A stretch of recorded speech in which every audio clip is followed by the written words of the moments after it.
Assalamualaikum warahmatullahi wabarakatuh. Perkenalkan, saya Bella Supriyaningsih, mahasiswi Universitas Jambi. Di sini saya akan menjelaskan uji statistik dengan perbantuan SPSS 22. Uji statistik SP dengan menggunakan SPSS 22. Alasan mengapa uji statistik itu penting dilakukan untuk penelitian Anda, dikarenakan uji statistik memberikan kekuatan terhadap hasil penelitian agar penelitian Anda nantinya tetap berada di koridor ilmiah. Nah, maksud dari ilmiah di sini adalah penelitian Anda akan dapat diuji oleh orang lain. Siapapun nantinya yang akan menguji dengan cara yang sama, pasti akan memperoleh hasil yang sama pula. Nah, untuk statistik sendiri itu ada dua macam, yaitu kita bisa memakai statistik parametrik maupun statistik non-parametrik. Nah, sedangkan uji statistik yang bisa kita gunakan antara lain kita bisa memakai uji T, uji F, uji Z, dan lain sebagainya. Untuk uji T sendiri kita bisa melihat pada tabel yang nampak pada layar Anda. Di sini saya hanya memberikan contoh uji T pada statistik parametrik maupun uji T pada statistik non-parametrik. Nah, untuk uji T pada statistik parametrik itu ada beberapa yang bisa kita gunakan. Yang pertama, one sample test, paired sample test atau disebut juga sampel berpasangan. Kemudian yang ketiga adalah independent sample test atau sampel tidak berpasangan. Kapan kita harus memakai one sample test, paired sample test atau independent sample test? Ini bergantung pada sampel yang kita gunakan pada penelitian. Untuk masing-masing penjelasan ada pada video selanjutnya nanti yang akan saya bahas satu persatu tentang one sample test itu seperti apa, paired sample test seperti apa, independent sample test seperti apa. Nah, untuk one sample t-test sendiri, ini syarat sebelum kita melakukan uji T pada one sample t-test, kita harus melakukan uji normalitas terlebih dahulu. Apa itu uji normalitas? Uji normalitas itu digunakan untuk melihat sebaran data penelitian kita itu nantinya berdistribusi normal atau tidak. Nah, semisal pada saat kita melakukan uji normalitas dan ternyata data kita berdistribusi normal. Nah, berarti kita bisa melanjutkan untuk melakukan uji statistik dengan menggunakan one sample t-test. Nah, kalau semisal pada saat kita melakukan uji normalitas ternyata didapatkan data kita tidak normal, maka kita tidak bisa melakukan uji one sample t-test pada statistik parametrik. Nah, alternatif lain supaya kita tetap bisa menggunakannya yaitu dengan menggunakan statistik non-parametrik, yaitu uji T pada statistik non-parametrik, yaitu menggunakan uji proporsi. Nah, tujuan dari one sample t-test sendiri yaitu untuk melihat rata-rata sampel yang kita teliti dengan rata-rata populasi yang sudah ada. Itu adalah tujuan dari one sample t-test. Untuk lebih jelasnya nanti akan saya bahas pada video selanjutnya. Nah, sedangkan paired sample t-test yaitu sampel berpasangan, ini syarat sebelum kita melakukan paired sample t-test itu kita harus melakukan uji normalitas dan uji homogenitas. Meskipun uji homogenitas di sini bukan menjadi syarat mutlak, artinya data tidak harus homogen. Meskipun data tidak homogen, kita tetap bisa melakukan paired sample t-test. Nah, syarat yang pertama yaitu uji normalitas, berarti di sini datanya harus normal. Kalau semisal datanya tidak normal, bagaimana? Ya, alternatif kita pakai statistik non-parametrik, yaitu uji T yang bisa kita lakukan yaitu menggunakan uji Wilcoxon. Nah, uji normalitas tadi sudah saya jelaskan, sekarang uji homogenitas. Apa itu uji homogenitas? Uji homogenitas itu untuk mengetahui sama tidaknya variansi-variansi dua buah distribusi atau lebih. Misalnya, apakah data dalam variabel X dan Y itu bersifat homogen atau tidak homogen. Nah, tapi di sini tidak dijadikan syarat mutlak. Artinya kalau datanya pada saat kita melakukan uji homogenitas datanya tidak homogen, ya tidak menjadi sebuah permasalahan utama. Tetap kita bisa melakukan paired sample t-test asal datanya itu tadi, yang pertama pada saat kita melakukan uji normalitas datanya harus normal. Nah, tujuan dari paired sample t-test itu untuk melihat peningkatan hasil belajar, ya, untuk melihat peningkatan hasil belajar. Yang terakhir adalah independent sample t-test atau sampel tidak berpasangan. Syaratnya di sini adalah kita yang pertama harus melakukan uji normalitas terlebih dahulu, dan yang kedua kita melakukan uji homogenitas. Meskipun di sini uji homogenitasnya tidak dijadikan sebagai syarat mutlak untuk melakukan independent sample t-test, tapi yang menjadi syarat mutlak adalah uji normalitas, yaitu datanya dipastikan harus normal. Jadi kalau inti dari statistik parametrik itu kita semuanya melakukan uji normalitas dan datanya semuanya harus normal. Kalau data tidak normal, ya otomatis kita harus melakukan non-parametriknya, yaitu sebagai pengganti independent sample t-test kita bisa melakukan uji Mann-Whitney. Oke. Tujuan dari independent sample t-test sendiri yaitu untuk membandingkan atau melihat keefektifan, ya. Jadi untuk melihat keefektifan sebelum kita melakukan independent sample t-test, sebelumnya kita melakukan uji N-gain score. Nah, jika kita lihat di sini ada sebuah syarat-syarat yang harus kita lakukan sebelum kita melakukan uji T pada statistik parametrik, yaitu di sini kita ada uji normalitas, ada uji homogenitas, ya. Nah, karena uji normalitas maupun uji homogenitas ini sangat penting dilakukan sebelum kita melakukan statistik parametrik, untuk itu saya akan menjelaskan tentang penggunaan uji tersebut di dalam SPSS 22. Nah, sebelumnya saya akan melakukan analisis deskriptif terlebih dahulu, mengingat penelitian apapun itu perlu melakukan analisis deskriptif terlebih dahulu. Nah, analisis deskriptif itu gunanya untuk apa sih? Nah, analisis deskriptif itu berguna untuk memaparkan dan menggambarkan data penelitian kita yang mencakup misalnya jumlah data penelitian kita itu ada berapa, nilai maksimalnya itu ada berapa, nilai minimalnya berapa, nilai rata-ratanya berapa, dan lain sebagainya. Oke, langsung saja di sini saya memiliki data hasil belajar siswa.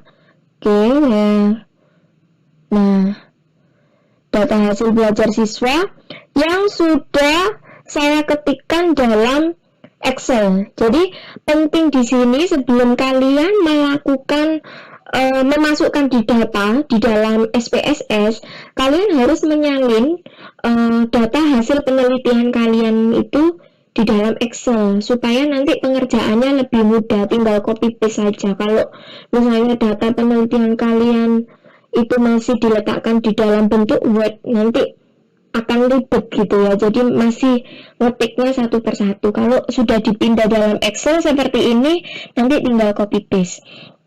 Nah, di sini disajikan data nilai ujian matematika siswa kelas 8. Di sini ada 30 siswa. Di sini saya memakai dua kelas, ada kelas eksperimen maupun kelas kontrol. Kemudian ada nilai pretestnya. Jadi pretest itu adalah nilai ujian matematika sebelum diberikan treatment di kelas eksperimen, dan post-test itu adalah nilai ujian setelah diberikan treatment di kelas eksperimen. Kemudian di sini juga ada pretest di kelas kontrol, artinya sebelum diberikan treatment. Sedangkan di sini ada post-test, artinya setelah diberikan treatment. Oke, kalau sudah, saya kecilkan dulu supaya nanti lebih mudah. Nah, sudah terlihat layarnya sudah mengecil. Kalau sudah, silakan kalian buka program SPSS kalian. Di sini saya menggunakan SPSS 22. Oke, jika kalian lihat di sini di pojok kiri bawah itu ada data view dan ada variabel view. Di variabel view-nya, pada bagian main kita lakukan uji analisis deskriptif terlebih dahulu ya di sini. Jadi saya sebelum melakukan uji normalitas maupun uji homogenitas, saya lakukan analisis deskriptif terlebih dahulu, karena analisis deskriptif itu sangat penting.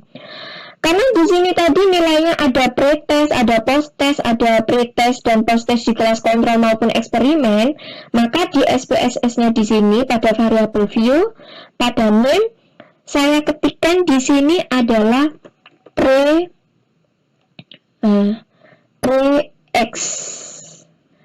Di sini singkatan dari pre-eksperimen ya, jadi nilai pretest pada eksperimen. Kalau sudah, kursornya silakan dipindahkan atau pakai tombol enter juga bisa. Pada bagian labelnya, pada bagian ini agak loading ya, jadi agak susah juga.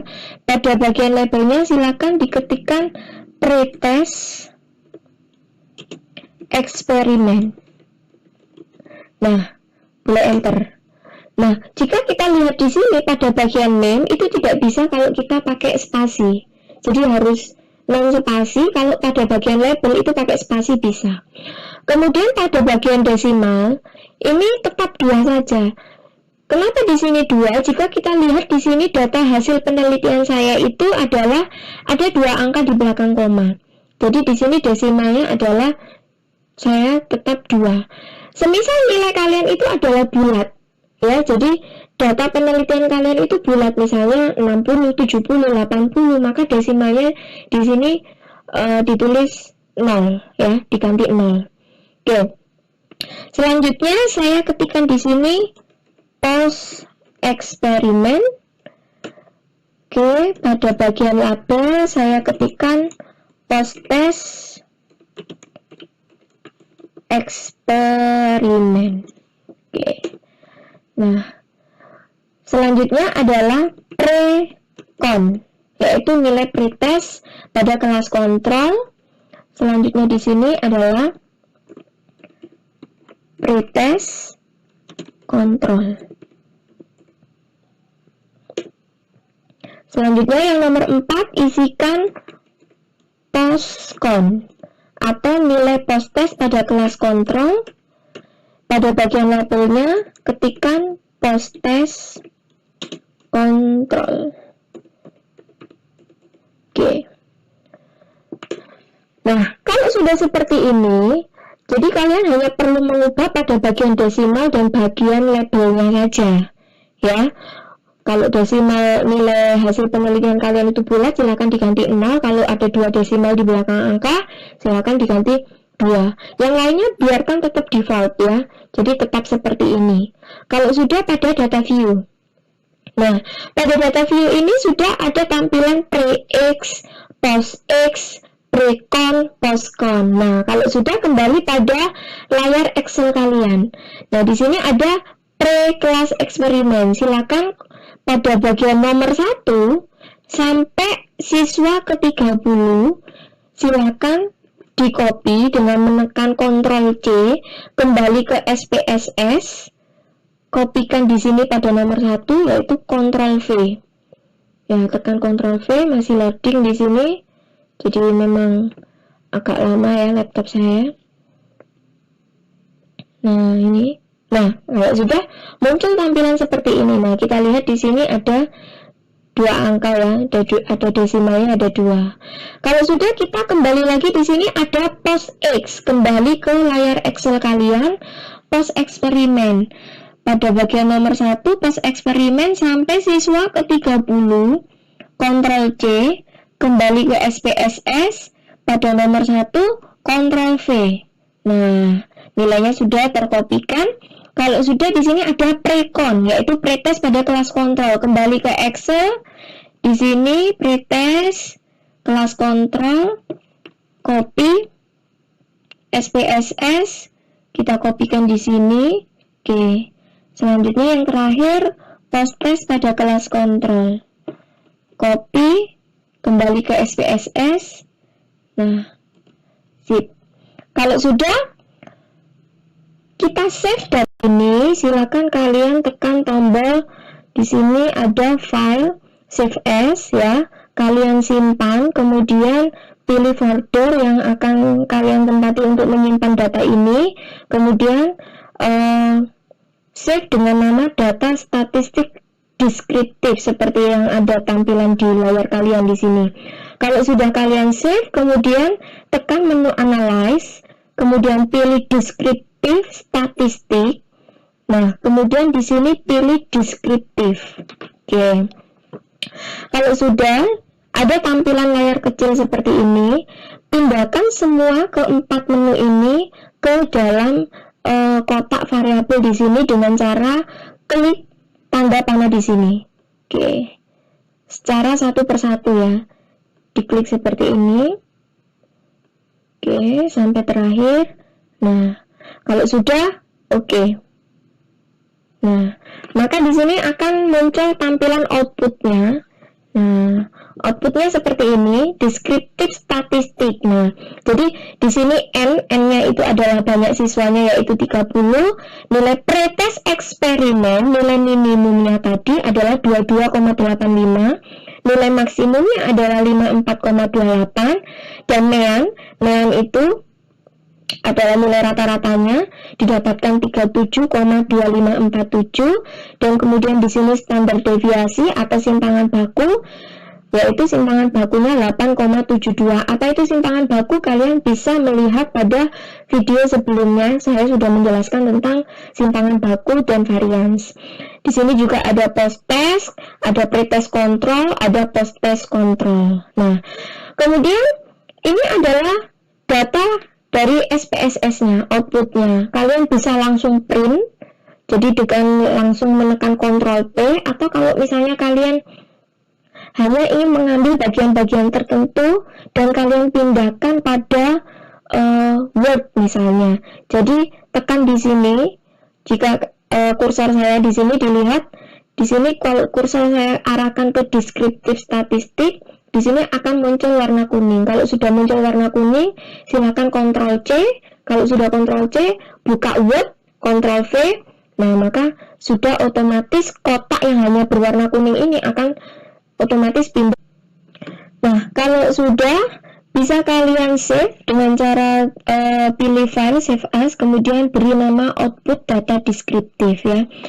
Oke, selanjutnya saya akan melakukan uji normalitas ya. Jadi sebelum kita melakukan uji normalitas, ada beberapa aturan yang harus kita perhatikan. Nah, silakan perhatikan di sini ada dasar pengambilan keputusan dalam uji normalitas, yaitu kita menggunakan Kolmogorov-Smirnov ya. Jadi kalau tadi semisal data semuanya sudah kita masukkan di dalam SPSS, kemudian kita ingin mengetahui data kita itu sebenarnya normal atau tidak normal sih. Nah, ada dasar pengambilan keputusan yang bisa kita pakai, yaitu kita bisa menggunakan aturan yang ada di layar kalian di sini. Yang pertama, jika nilai signifikansinya itu lebih dari 0,05, maka otomatis data kalian itu berdistribusi normal. Tapi kalau misalnya nanti pada kolom nilai signifikansinya itu kurang dari 0,05, maka data penelitian kalian itu tidak berdistribusi normal. Nah, kalau misalnya tidak berdistribusi normal, maka kalian tidak bisa melanjutkan menggunakan statistik parametrik. Jalur kalian harus menggunakan statistik non-parametrik. Oke, langsung saja di sini saya buka SPSS-nya, yaitu file new. Oke. File new data. Oke. Sekarang pada variabel ada data view, ada variabel, klik yang variabel view. Kemudian pada bagian name di sini ketikkan hasil ya. Ketikkan hasil, enter. Kemudian yang bagian kedua ketikkan kelas, enter. Pada bagian label ketikkan hasil belajar siswa, enter. Pada bagian label untuk kolom kelas ya, ketikkan kelas. Oke. Nah, pada bagian desimal, karena data hasil belajar penelitian saya tadi itu dua angka di belakang koma, maka saya biarkan tetap 2. Tapi kalau semisal sekali lagi data penelitian kalian itu bulat, maka ini diganti 0 desimalnya. Pada bagian value, untuk yang hasil belajar biarkan tetap. Kemudian pada bagian kelas yang di sini, silakan diklik yang ada titik 3 di sini. Nah, pada bagian value 1, beri kode 1, labelnya, judulnya apa? Untuk kode 1, berikan judul pretest eksperimen app. Karena tadi kita memiliki 4 nilai ya, ada pretest eksperimen, post-test eksperimen, kemudian pretest kontrol, post-test kontrol, maka di sini ada 4 kode yang harus kalian masukkan. Kode kedua untuk post-test eksperimen. Oke, add. Kode 3 untuk pretest kontrol. Add. Kode 4 untuk post-test kontrol. Oke, sip. Add. Kalau sudah di oke. Nah, kalau sudah, kita kembali ke data view. Di sini ada hasil, ada kelas. Kelas di sini diketikkan kode, hasil di sini hasil belajar siswa. Nah, kita kembali ke Excel. Untuk lebih mudah kita dalam mengcopy paste, silakan di sini pretest pada urutan nomor 1 kita ketikkan 1 karena tadi kita ketikkan angka 1 ya. Kemudian kita copy sampai siswa ke 30. Oke. Untuk post-test 2. Kemudian kita copy sampai siswa ke 30. Oke, kemudian ini kode nomor 3. Kita copy. Oke. Yang terakhir 4. Kita copy sampai nomor 30. Oke. Kalau sudah, kita copy nilai pretest di sini dari siswa pertama sampai siswa 30. Ctrl C. Kembali ke SPSS. Yang di sini hasil, Ctrl V. Oke. Kalau sudah, kembali lagi, kita kopikan kode 1, copy, kembali ke sini, kelas, Ctrl V. Oke, selanjutnya lagi untuk post-test eksperimen, Ctrl C, kembali ke sini, kita ke bawahnya, nah nomor 31, Ctrl V. Kembali ke data hasil belajar, kita kopikan untuk yang nomor 2, kode 2, copy, kita kopikan di sini, Ctrl V, kembali ke data hasil belajar, pretest eksperimen, Ctrl C, pretest kelas kontrol, kembali ke sini, kita lanjutkan nomor 61, Ctrl V, kemudian kita kopikan yang kode 3.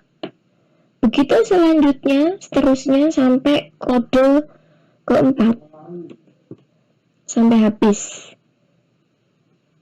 Ctrl V. Oke. Selanjutnya yang terakhir, yaitu post-test. Copy.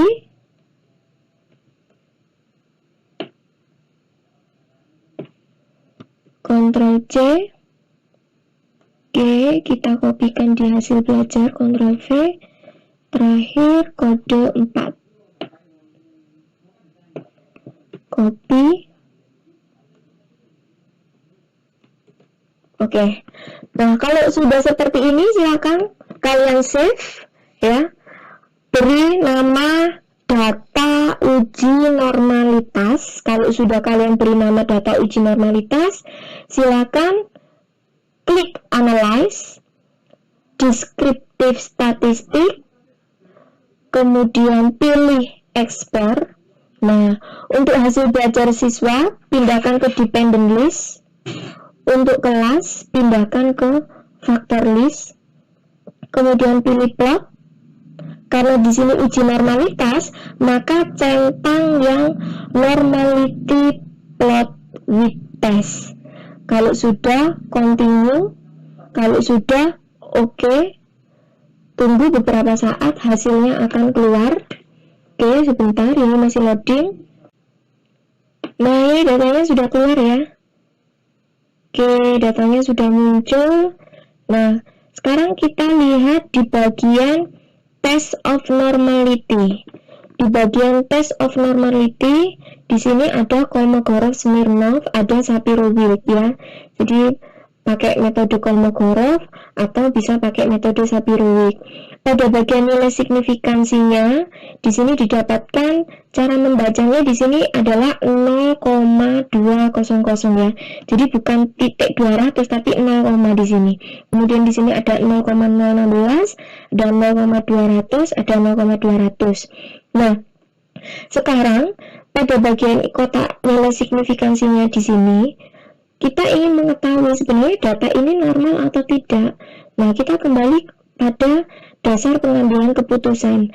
Jika didapatkan nilai signifikansinya itu lebih dari 0,05, maka datanya itu berdistribusi normal. Jadi kalau kurang dari 0,05, maka data penelitiannya tidak berdistribusi normal. Oke, kita kembali di sini. Kalau lebih dari 0,05 datanya berdistribusi normal. Kita lihat di sini 0,200. Dia kan lebih dari 0,05, artinya normal. 0,016 juga lebih dari 0,05. Nah, normal juga. 0,200 normal juga lebih dari 0,05. 0,200 lebih dari 0,05. Nah, artinya kesimpulannya data penelitian ini adalah berdistribusi normal. Nah, itu tadi cara untuk menguji